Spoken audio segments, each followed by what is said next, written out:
చేస్తే ఎవరి కంటికి కనపడకుండా అమ్మవారు అక్కడ ఎలా కూర్చుందో అమ్మవారు ఇక్కడ కనపడింది.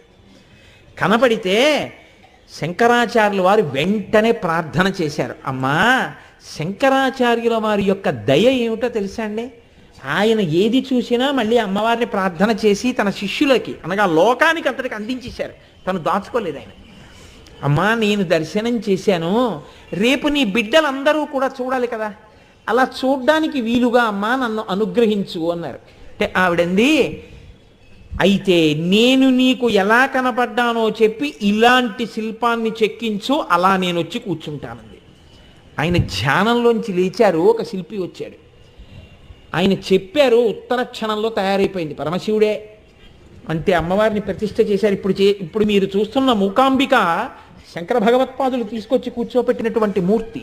శంకరాచార్యుల వారు అమ్మవారి